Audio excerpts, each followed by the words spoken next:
ಅಥವಾ ವಿಜ್ಞಾನ ಅಂತ ಗೊತ್ತಿಲ್ಲ, ಆದ್ರೆ ನೀವು ಎಷ್ಟೇ ದಪ್ಪ ಇದ್ರೂ ಕೂಡ ಈ ಸಣ್ಣ ಕಲ್ಲುಗಳ ಮಧ್ಯದಿಂದ ಆಚೆ ಬರ್ತೀರಾ. ಒಂದ್ಸಲ ನೀವು ಇದರ ಕಲ್ಲುಗಳ ಮಧ್ಯದಿಂದ ಆಚೆ ಬಂದ್ರೆ ನಿಮ್ಗೆ ಪುನರ್ಜನ್ಮ ಅನ್ನೋದು ಇರೋದಿಲ್ಲ, ಮೋಕ್ಷ ಅನ್ನೋದು ಸಿಗುತ್ತೆ ಅಂತ ಇಲ್ಲಿನ ಜನ ನಂಬ್ತಾರೆ.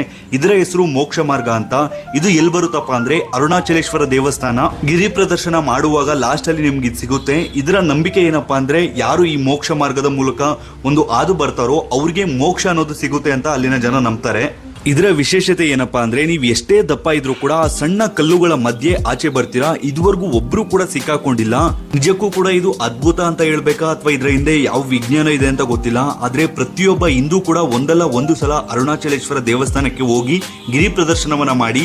ನಾನು ಹೇಳ್ದೆ ಅಂತ ಹೋಗ್ಬೇಡಿ. ಯಾರಾದ್ರೂ ಹಲವಾರು ಜನ ಅರುಣಾಚಲೇಶ್ವರ ದೇವಸ್ಥಾನಕ್ಕೆ ಹೋಗಿದ್ರೆ ಅವ್ರನ್ನೊಂದ್ಸಲ ಕೇಳಿ, ಅರುಣಾಚಲೇಶ್ವರ ದೇವಸ್ಥಾನಕ್ಕೆ ಹೋಗಿ ಬಂದ ನಂತರ ಅವರ ಜೀವನ ಯಾವ ರೀತಿ ಬದಲಾಗಿದೆ ಅಂತ.